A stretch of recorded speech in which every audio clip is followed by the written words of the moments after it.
आरोग्य धाम health show में आपका स्वागत है। आयुर्वेद आचार्य डॉक्टर राकेश अग्रवाल से हम चर्चा कर रहे हैं एक कॉमन बीमारी अस्थमा की। डॉक्टर साहब, एक कहावत है, दमा दम से जाता है। बिल्कुल, कितना सच है ये? क्या ऐसा नहीं है आज जी? प्रकृति में हर चीज का निवारण है जी।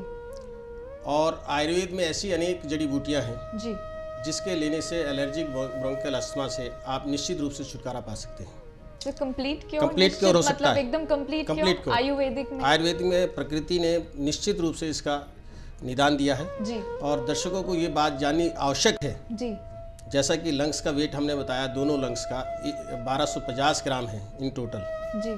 हम इसकी जो मेंटेनेंस रखें, यानी कि ऐसी कोई चीज़ ना लें लाइक स्मोकिंग जी, जिसकी वजह से हमारी लंग्स की वाइटल कैपेसिटी कम हो जाती है। अगर हमको अपनी पूरी आयु रखनी है या एलर्जन से बचना है तो हमको निश्चित रूप से अपने लंग्स की केयर करनी होगी। जी, हम चर्चा करेंगे। कॉलर ले लेते हैं तिमारपुर से।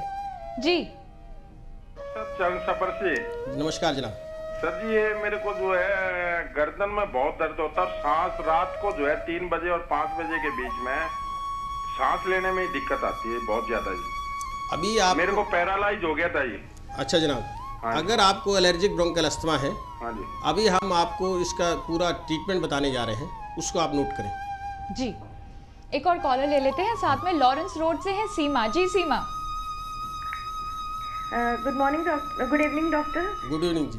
मुझे मैं 40 इयर्स की एज है मेरी। हाँ जी। और मुझे अस्थमा बचपन से ही है। काफ़ी सालों से मैं एस्लिन इनहेलर भी यूज़ कर रही हूँ। हाँ जी। और कभी कभी ये स्टेज हो जाती है कि नेबुलाइजर भी काम नहीं करता। हाँ जी। तो मुझे जो सीवियर अटैक होता है वो तो उसकी शुरुआत ऐसे होती है कि गले में मुझे हल्का सा ऐसे लगता है कि गला खराब है। हाँ जी। उसके बाद नाक में ऐसे लगता है जैसे लाइनें लाइनें सी कुछ पड़ रही हैं। हाँ जी। तो वो इतना सीवियर स्टेज हो जाती है। उसके बाद कफ जो है वो हफ्तों तक नहीं जाता।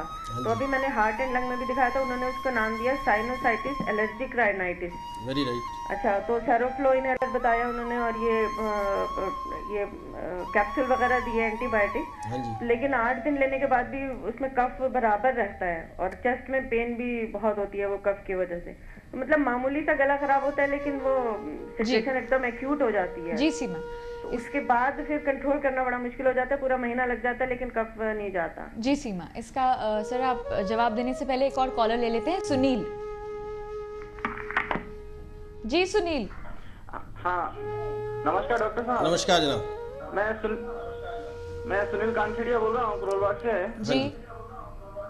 हाँ, मेरा लड़का है, उसको 1.5-2 महीने के बीच में पहले जुकाम होता है, उसके बाद खांसी हो जाती है। पिछले 1.5 साल से हो रहा है। हाँ, तो उसको मैंने पहले इसका एलोपैथिक दवाइयाँ दिलाई, उसके बाद में होम्योपैथिक भी इलाज कराया। अभी उसका एलोपैथिक के अंदर मैं उसको ये सीरोफ्लो जो आता है, इनहेलर आता है, वो दे रहा हूँ उसको।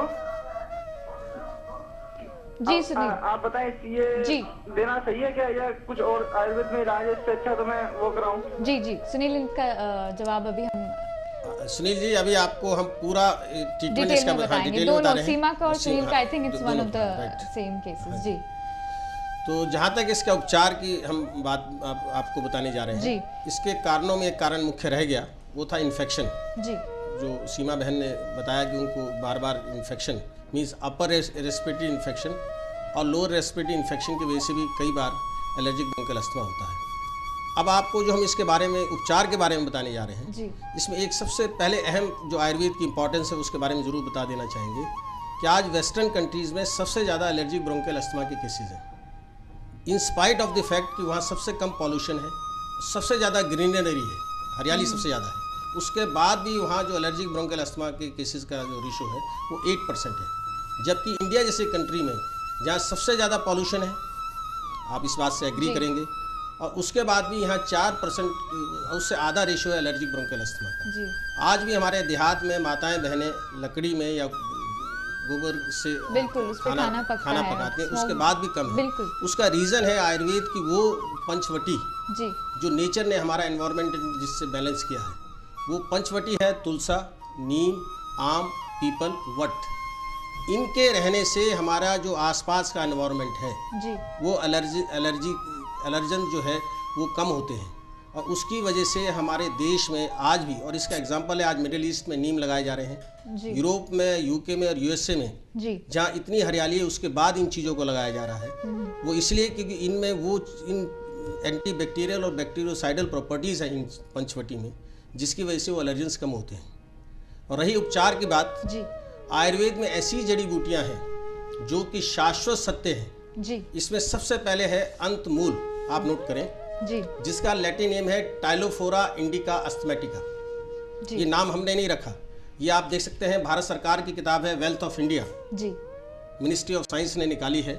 इसमें इसका पूरा मेंशनिंग है कि अगर इसके 3 से 6 लीव्स, वो सीमा बहन को मैं रिक्वेस्ट करूंगा नोट करें, अगर अर्ली मॉर्निंग ली जाए जी तो डेरिफाइलिन डेकाड्रॉन से फास्टर एक्शन इन लीव्स का, provided if it is taken in the morning, और ये इवनिंग में भी ले सकते हैं। जी इसका साइड इफेक्ट है नोजिया, वोमिटिंग।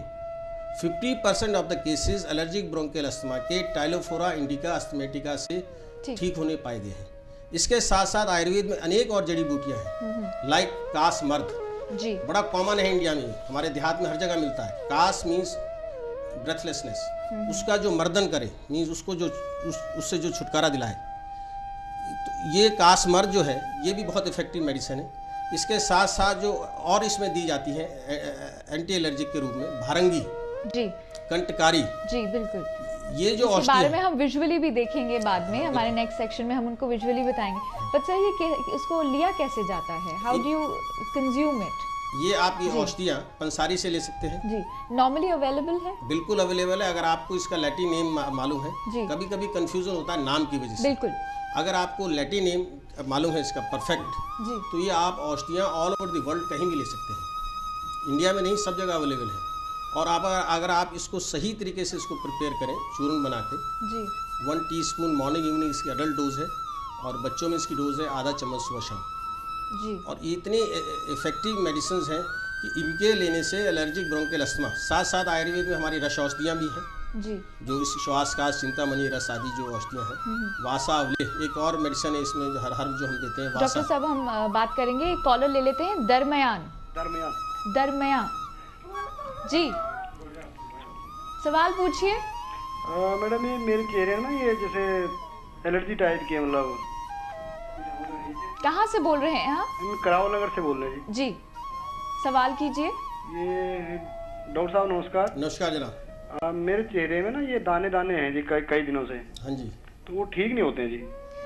उनके लिए तो बहुत जनरली ऑन द टीवी कुछ ये बताना। आपसे गुजारिश है जी अच्छा। कि इस प्रोग्राम को लाखों दर्शक देखते हैं, जी। आपसे गुजारिश है कि आप इससे रिलेटेड आप सवाल फोन पूछें, बिल्कुल। ताकि हम उन दर्शकों के साथ न्याय कर सकें जो जी। इस जटिल रोग से पीड़ित है, उनको हम पूरा समाधान बता सकें। बिल्कुल। और आप हम नंबर जो हम लास्ट में फ्लैश करेंगे, आप फोन करके उनसे हाँ, आप बाद में हमसे डायरेक्टली पूछ पूछ सकते हैं। बिल्कुल। No problem.